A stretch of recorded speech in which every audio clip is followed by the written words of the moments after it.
Hello everyone, I hope you all are safe and healthy. In the third part of poverty, we are going to see the most important question for this particular chapter, that is causes of poverty. In previous two parts, I have discussed the two different concept. One that is in the first part.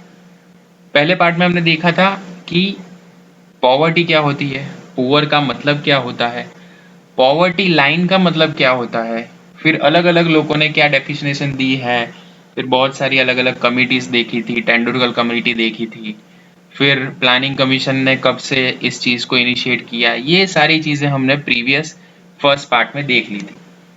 उसी part में हमने ये चीज़ भी discuss की थी, what are the nature of poverty, और उसमें दो चीज़ें थी, one that is your absolute poverty and second is your relative poverty. ये दोनों कंसेप्ट भी आपने फर्स्ट पार्ट में ऑलरेडी खत्म कर दिए हैं। Now we come on a second part. In second part we have discussed one major concept, that is indicators of poverty. Indicators मतलब ऐसी कौन सी चीज़ कि जिससे हमें पता चलेगा कि आदमी पुअर है कि नहीं है। तो वहाँ पे हमने टोटल 11 अलग अलग इंडिकेटर्स देखे और उस इंडिकेटर्स से हम कोई कंक्लूजन पे आए कि पॉवर्टी है कि नहीं है, वो हमने वहाँ पे देखा। Now in the third part we are going to discuss one more important question. Okay, ये 2 मार्क में इंडिविजुअल भी पूछा जा सकता है या तो फिर आपको 5 मार्क में पूरा भी पूछा जा सकता है, तो इस पे थोड़ा ज्यादा ध्यान देना। और कई बार कैसा करते हैं कि सीधा पूछ लेते हैं कॉजेज में से सिर्फ इकोनॉमिक कॉजेज ही समझाइए, कॉजेज में से सिर्फ सोशल कॉजेज ही समझाइए, ऐसा भी पूछ सकते हैं। तो आपको इसको थरो इस पे ध्यान देना पड़ेगा। Okay, so let's start the session. So here are the causes of poverty. Basically we have divided it into 5 different parts. जो पूरी पॉवर्टी की लाइन है हमने इसको 5 अलग अलग टाइप्स में डिवाइड कर दिया है. पहला है आपका हिस्टोरिकल रीजन, सेकेंड है कॉजेज ऑफ रूरल पॉवर्टी. अब जो रूरल पॉवर्टी है उसमें भी 2 टाइप्स है, कौन से, एक है नेचुरल कॉजेज, दूसरा है डेमोग्राफी फैक्टर्स, तीसरा है हमारा इकोनॉमिक फैक्टर्स जिसमें 5 अलग अलग टाइप है, कौन कौन से, लो agricultural productivity per labour, second is your unequal distribution of land and property, third that is minimal development of small and cottage industries, fourth one that is rapid increase in prices, and the fifth one that is high rate of unemployment. So 5 different reasons are there for economic factors. Social में हमारे पास 2 options है, कौन कौन से, one that is low level of education and second that one is gender inequality, and the last one that is other reasons, और उसमें 3 अलग अलग रीजंस हैं. पहला है हमारा वॉर, दूसरा है इंक्रीज इन डिफेंस एक्सपेंडिचर, और तीसरा है defective policies. So these all are the different types of causes of poverty. अगर आपको एग्जाम में पूछा explain the term poverty and explain social reasons for poverty, तो यहाँ पे आपको सिर्फ ये 2 रीजंस ही लिखना है. अगर पूछा कि explain causes of rural poverty and social reasons, तो ये दोनों लिखो. ऐसा पूछा है कि historical reasons and economic factor, तो ये 5 और ये वाला 1, तो 6 पॉइंट्स आएंगे. तो ऐसे आपको सारी चीजें 1 बाय 1 थरो याद होनी चाहिए, तभी आप पूरे 5 में से 5 मार्क्स ले पाओगे इस क्वेश्चन के. ओके, मैक्सिमम एग्जाम में अगर आप देखो तो ये क्वेश्चन को ज्यादा इंपॉर्टेंस दिया है. ओके, तो इसको भी आपको अच्छे से पढ़ना पड़ेगा. सेम वे 2 मार्क्स के क्वेश्चन में भी ये चीज आ सकती है कि जैसे कि एक सिंपल ये सोशल रीजंस वाला पूछ लिया तो 2 पॉइंट है, दोनों पॉइंट के 1-1 मार्क गिन के वो लोग मार्क आपको दे सकते हैं. तो ये भी एक पॉसिबिलिटी है, तो इसको भी आप ध्यान में रखना. So let's start with the historical reasons. Okay, now what is about the historical reasons. जैसे कि आपको पता था कि previously there was a British rule, 1600 से लेके ईस्ट इंडिया कंपनी इंडिया में आई और उसके बाद पूरा मतलब पूरे देश को उन लोगों ने पूरे तरह से रूल किया. Now our India and our total population is basically dependent on agricultural sector. Okay, पूरा जो इंडिया का पॉपुलेशन था, majority of them are residing और on the particular agricultural sector. और एग्रीकल्चर सेक्टर में भी हमारे यहाँ पे कोई इरिगेशन फैसिलिटीज या तो फिर ऐसी कुछ चीजें नहीं थी.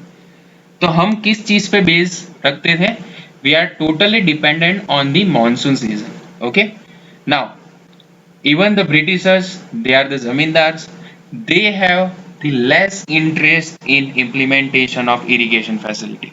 जैसे कि अगर आप सोचो कि टपक सिंचाई पद्धति, तो ये सारी चीजें उन्होंने कभी डेवलप नहीं की. सेम वे ड्रॉट का आना और जाना, दैट मीन्स जो आपकी सूखा आ जाता था जिसकी वजह से बहुत सारा आपका पाक बिगड़ जाता था, ये सब इश्यू होते थे. फिर जमींदारी सिस्टम आई जिसमें आपको कंपलसरी 1/3 पोर्शन में आपको करना था, वो जो आप उसको इंक बोलते हैं, वैसे ही आपकी ब्लू इंक वहां पे करनी थी, जिसको गुजराती में हम गड़ी बोलते हैं, तो वो आपको कंपलसरी वहां पे करना था. Then tenancy system, they have develop the tenancy system कि आपको अगर कोई भाड़े पट्टे पे मिलता है तो उसमें भी उसका कुछ भाग होगा, आपको ये चीज भाड़े पे दे देंगे, बड़े बड़े जो जिसके खेत होंगे वो आपको दे देंगे और उसके ऊपर से वो डेब्ट्स कलेक्ट करते रहेंगे.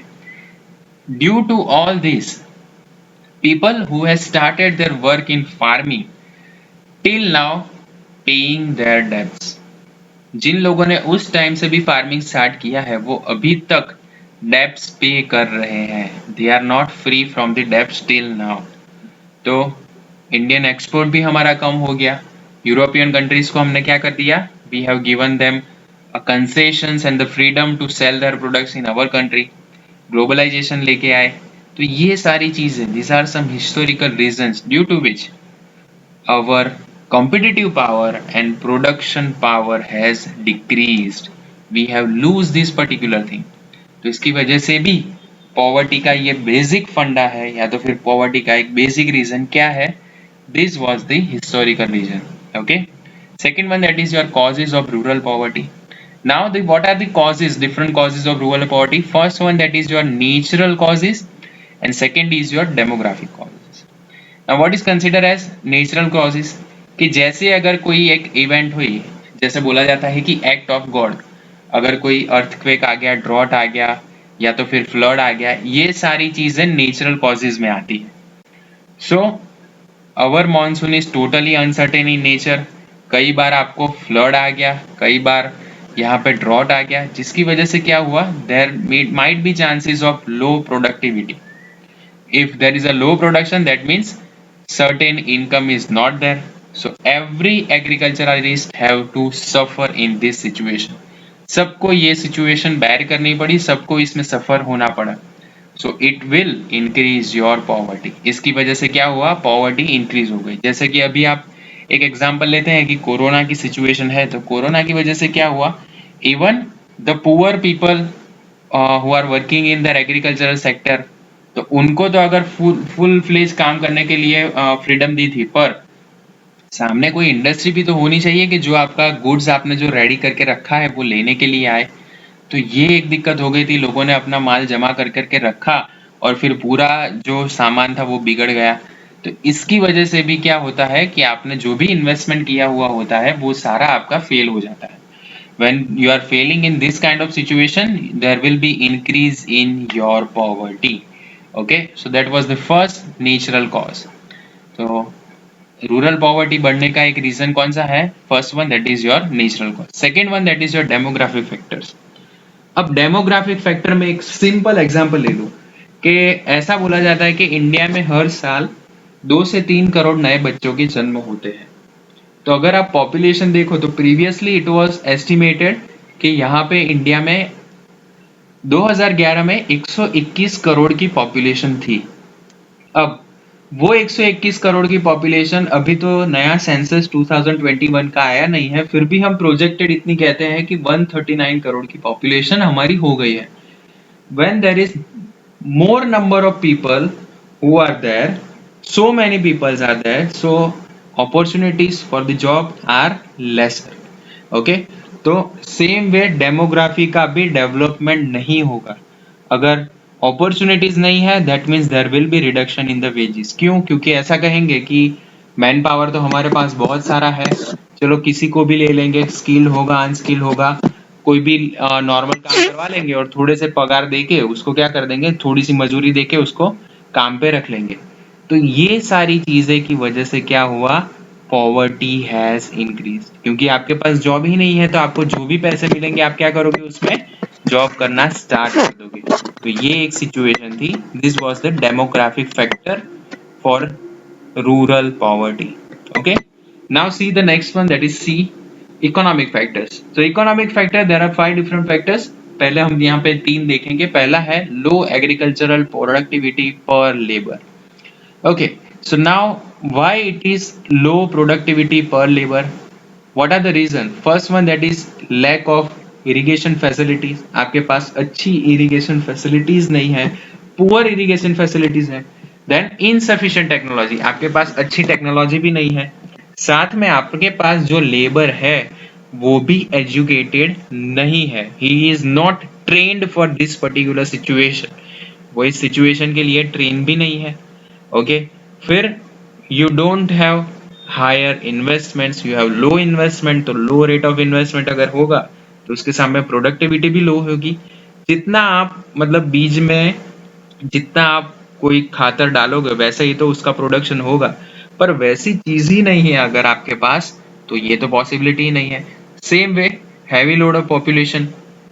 अब पॉपुलेशन का हैवी लोड क्यों? क्योंकि there are so many people who are deciding on the planet earth. अब बहुत सारे लोग हैं तो उसके हिसाब से हमारे पास उतना लोड भी आ जाएगा कि हमें एग्रीकल्चरल प्रोडक्ट्स ज़्यादा से ज़्यादा करना है, पर सेम वे एग्रीकल्चरल एरिया में उतनी प्रोडक्टिविटी नहीं होती। So that was the issue related to low productivity per labour. Okay, जैसे कि अगर एक आदमी ने काम करना स्टार्ट किया तो कई ऐसे लोग होते हैं तो जो पूरे एक दिन में पूरे खेतर का काम कर देते हैं, मतलब पूरा फार्मिंग का अच्छे से काम कर देंगे। और कई ऐसे लेबर होते हैं जिनको वही काम 3 या 5 दिन तक लग जाता है। तो आप सोचो, अगर उसकी प्रोडक्टिविटी अच्छी नहीं है तो कंपैरेटिवली पूरे टोटल प्रोडक्टिविटी भी अच्छी नहीं होगी। सो that was the first economic factor. See the second one, unequal distribution of land and property. अब इसमें क्या है, इस चीज में जो आपके पास लैंड है वो अनइक्वल प्रोपोर्शन में आपको डिवाइड में मिली है, क्योंकि due to the reason of zamindari प्रथा, लैंड ऑफ ओनरशिप प्रॉब्लम्स, ये सारी चीजों की वजह से जमींदारों ने क्या किया, जैसे कि इंदिरा गांधी के टाइम पे ये रूल आ गया था कि खेड़े एनी जमीन who cultivates the land he is going to become the owner of that particular land। तो इसकी वजह से क्या हुआ, सबको थोड़ा थोड़ा लैंड में हिस्सा मिलने लगा। पर इश्यू क्या था, the distribution of this particular land was not equal. जैसे कि अगर कोई बड़ा खेडूत है तो बड़े खेडूत के पास उतनी सारी बीघा में जमीन होगी, 100 बीघा 150 बीघा के आसपास जमीन होगी। पर अगर कोई ऐसा छोटा सा खेडूत है कि जिसके पास सिर्फ 2 या 3 गूंठा जितनी जमीन है और उसमें ही वो अपनी खेती करता है, उसमें से ही अपना राशन और वो सब निकालता है, तो उसके लिए तो डिफिकल्टी हो जाएगी। So there is unequal distribution of this particular land and the property. तो इसको तो हम मर्ज भी नहीं कर सकते किसी चीज के साथ, क्योंकि क्या होगा, कोई ऐसा बोलेगा कि मेरी प्रॉपर्टी जो मेरे फोर फादर्स ने दी है वो ज्यादा है, और ये सब इश्यू होंगे, तो इस पे कोई ज्यादा ध्यान नहीं देता। So that was also the reason for the economic poverty. Then minimal development of small and cottage industry. अब देखो, तो हम जो टोटल डिपेंडेंट होते हैं वो एग्रीकल्चरल सेक्टर पे होते हैं। अब एग्रीकल्चरल सेक्टर में आप दोनों चीज ले लो, एक तो आ जाएगा आपका एनिमल हस्बेंड्री जैसे पशुपालन का धंधा, और दूसरा आएगा आपका डेयरी फार्मिंग या तो फिर फिशरीज। डेयरी फार्मिंग में भी यही करोगे, आप दूध निकाल के डेयरी को बेचोगे, वो आपको पैसे देंगे। पर अगर ये छोटी छोटी स्मॉल या कॉटेज इंडस्ट्री डेवलप नहीं हुई, okay, we haven't focused this kind of industry, then we have to suffer in future. ये सब चीज के लिए हमको क्या करना पड़ेगा, फ्यूचर में सफर होना पड़ेगा। तो इसको भी हमको ध्यान देना चाहिए। As we have not put so much importance to this particular sectors, that's why there will be increment or there will be increase in poverty as well. इसकी वजह से भी पॉवर्टी में क्या होता है, इंक्रीज होता है। Let's see the next point, number 4। Sorry, here is the number 4 one, rapid increase in the price. As you know कि जैसे जैसे कोई चीज स्केयर में आती है, मतलब उसका प्रोडक्शन ज्यादा हो कि ना हो, पर अगर चीज मार्केट में मिल नहीं रही तो उस पे क्या हो जाएगा, प्राइसेस में हाइक हो जाएंगे। And as you know we have 135 crore और 139 करोड़ ऑफ पॉपुलेशन, तो अब सभी आदमियों को एक ही चीज की जरूरत होगी, तो इसकी वजह से क्या होगा, what will be the effect on the price of that particular product, it will rise drastically, मतलब उसका कोई कंपैरिजन ही नहीं कर सकते कि उसका कितना हायर हुआ है। तो ये सारी चीजें आपको यहाँ पे ध्यान रखनी है। Next one, that is high rate of unemployment. Now what is called as unemployment? Someone is ready to do a work, he is willing to do the work at any wages, even though he is not getting the job, then that person will be known as unemployed person. Okay, जैसे कि अगर उसके पास literacy भी है, उसको कम दाम में काम भी करना है, he is fit and fine to do the work, पर उसको अगर इस सिचुएशन में भी जॉब नहीं मिल रही, then that will be considered as unemployment. If you are unemployment, think about it. अगर आप unemployed हो तो आपके पास पैसे तो नहीं होंगे, अगर पैसे नहीं है तो क्या करोगे, रोड पे भीख मांगने चले जाओगे। बहुत सिंपल चीज है, क्या करोगे, रोड पे भीख मांगने चले जाओगे। तो अल्टीमेटली अगर आपके पास कुछ नहीं है तो ultimately you come under the line of poverty, आप बिलो पॉवर्टी लाइन इसी वजह से आ जाते हो। सी the next one, number 4, low level of education. Okay, majority of the rural area and the people of rural area are not allowing their childs to take education in any of the institutes. वो क्या करते हैं, घर पे ही थोड़ा थोड़ा पढ़ाते हैं और ऐसा बोल देते हैं कि फ्यूचर में क्या इसका काम लगेगा, इसके जगह पे एक काम कर, यहाँ पे नौकरी कर, यहाँ पे नौकरी कर, आपको पैसे मिल जाएंगे, अच्छा रहेगा। पर ये एक रिस्पेक्टेबल जॉब फ्यूचर में करने के लिए सोच भी नहीं सकते। What is the reason for that? The reason is just low level of education. अगर हम पहले से लेके उन बच्चों को एजुकेट करें अच्छी सर्विसेज में जाने के लिए, या तो फिर CA, CS, ICWA, IES, IPS जैसी सारी अच्छी अच्छी कैडर्स में जाने के लिए, या तो फिर बैंक के द्वारा जो भी एग्जाम ली जाती है वो सारी एग्जाम, मतलब ऐसी अच्छी अच्छी एग्जाम के लिए आप अगर आप अपने आप को प्रिपेयर करते हो, then you have good level of education. Okay, see the next point, that is gender inequality. What is called as gender inequality? जैसे कि अगर एक मेल और फीमेल साथ में खड़े हो तो हमारा दोनों को देखने का नजरिया सेम होना चाहिए, that is called as gender equality. Now what is inequality? जैसे कि कोई एक आदमी को आप प्रायोरिटी पे दिखाओ और दूसरे को आप प्रायोरिटी पे नहीं दिखाओ, someone is superior, someone is inferior, तो ये चीज अगर आप दिखाते हो then that will be considered as a gender inequality. Okay, women were facing this kind of issues very much. women पहले से लेके अब तक ये सारे issues face कर रही है। same way the possibility of their possibility of their issues or expenses, that is also high, तो ये चीज भी उनको ध्यान में रखनी है। same way अगर आप वुमन है तो your face higher level of malnutrition will be there, क्योंकि आप एक बच्चे को जन्म देते हो, सारे प्रोटीन्स, कार्बोहाइड्रेट्स और ये सारी चीजें, कैलोरीज जो आपने यहाँ पे अपने लिए खुद बचा के रखी थी, जो आपने यूटिलाइज की थी, वो तो आपका बच्चा ले जा रहा है, तो इसकी वजह से भी क्या होता है, उनका वेट कम हो जाता है, ये सारे इश्यूज, वीकनेस आती है, ये सारे इश्यूज यहाँ पे देखने को आपको मिलेंगे। Then what is consider as a equality? अगर एक मेल और एक फीमेल साथ में काम करते हैं तो दोनों की सैलरी में कंपैरिजन करो और दोनों को सेम मिले, then it is consider as a gender equality. But in most of the work places less amount of remuneration is given to the lady person. Okay, woman को क्या करते हैं, कम सैलरी या तो फिर कम वेजेस देते हैं। they have different type of reasons, वहां पे हम नहीं जाएंगे क्योंकि हमारा एनालिसिस का कोई पार्ट नहीं आता, हमको ये सिर्फ समझना है। so that was the reason number D, social reasons. see the next one, that is E, other reasons. अब other reasons में तीन अलग अलग reasons है। first one that is war, second is increase in defense expenditure and third one that is your defective policies. जैसे अगर दो country के बीच में वॉर हुआ, जैसे इंडिया का अभी तक वॉर हो चुका है चाइना के साथ, पाकिस्तान के साथ, in the year 1962 we have a huge fight with China, तो ये सारी चीजें क्या प्रॉब्लम करा सकती है और इसकी वजह से भी क्या होगा, लेस अमाउंट ऑफ प्रोडक्शन होगा, प्रोडक्शन भी कम होगा, same way the problems related to hike in the price and everything will be there. So that was the first other reason of the poverty. Okay. Second one that is increase in defence expenditure. अगर ऐसा कोई war situation आती है तो हम क्या करेंगे, ज्यादा से ज्यादा missile, fighter planes, tank, submarines, ये सारी चीजें रैपिड वे में मंगवा लेंगे. अगर ये सारी चीजें एक साथ मंगवाते हो तो उसका कितना बड़ा एक एक्सपेंडिचर आएगा.